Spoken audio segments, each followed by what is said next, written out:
တုန်းကရွှေဝါဆိုတဲ့ကြောင်လေးတစ်ကောင်ရှိတတ်တယ်။ရွှေဝါကလေးကလိမ္မာတဲ့အတွက်သူ့သခင်ကသူ့ကိုအလွန်ချစ်တတ်တယ်။ရွှေဝါကသူ့သခင်ကိုဗိုက်ဆနေပြီဆိုပြီးခေါင်းနဲ့ဝှေ့ကောင်းတဲ့အခါရွှေဝါရီကျွေးမယ်ခဏလေးနော် လို့ချော့တဲ့ရွှေဝါကအဲ့လိုမျိုးသူစားချင်တဲ့အချိန်တိုင်းစားရတော့အခြားကြောင်လေးလိုအစာမရှာတတ်ဘူး။ရွှေဝါမှာငညိုဆိုတဲ့တငယ်ချင်းကြောင်တစ်ကောင်ရှိတယ်။ငညိုကတခါတလေရောက်လာပြီးရွှေဝါကိုပြောတယ် ရွှေဝါကြီးငါတော့ပိုင်ရင်မရှိတော့အစာရှာရတယ်ကွာအခုငါအစာရှာမရလို့ပိုက်ဆံနေပြီ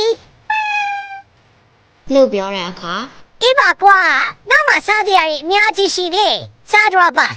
လို့ပြောပြီးကြွေးတတ်တဲ့ မင်းတကယ်ချင်းရ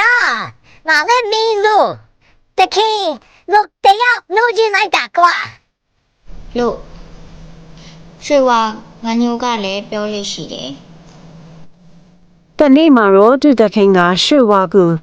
ရွှေဝါရီငါခဲရီတော်လေးရမယ်နော်မိမလည်းတငယ်ချင်းငါညိုရှိရဲ့ဆိုတော့ငါမရှိတဲ့ရက်တွေမှာသူနဲ့အတူတူအစာရှာစားနော် လို့ပြောတဲ့နောက်တနေ့ရောက်တဲ့အထိငညိုကရောက်မလာဘူးရွှေဝါကဘိုက်အရန်စနေပြီကြော်ကလေးတစ်ကောင်ကိုလှမ်းမြင်လိုက်တဲ့အခါ အေးဒီချက်ကိုအရောက်ဖက်မေ ဆိုပြီးခုံအုပ်လိုက်တဲ့ဒါပေမဲ့ကြော်ကလေးကအပြင်းမြန်နေတဲ့အတွက်ရွှေဝါသမီးအားလုံးပြီးကြမ်းခဲ့တာပေါ့ နန်းနေတော့ရောက်ပါပြီပိုက်ဆံလိုက်တာတခင်ရဲ့ပြင်လာပါတော့ ဆိုပြီးသူ့တခင်ကိုတာပြီးငွေနေတဲ့အဲ့ဒီအချိန်မှာငညိုရောက်လာပြီ ဒီဝိုင်းဘာသာလို့ငိုနေတာနာအမှုပါနဲ့ငါရှာထားတဲ့စာတော့မင်းကိုပြမယ်နော် ဆိုပြီးငညိုကသူ့အစာတော့ဝက်ပေးလိုက်တဲ့ ရွှေဝါရင်မင်းကဘာမှဆိုလိုရရနေတော့အစာမရှာတတ်ဘူးပေါ့နောက်ဆုံးမှလည်းအတူတေးကြည့်နေအစာရှာကြရအောင်နော်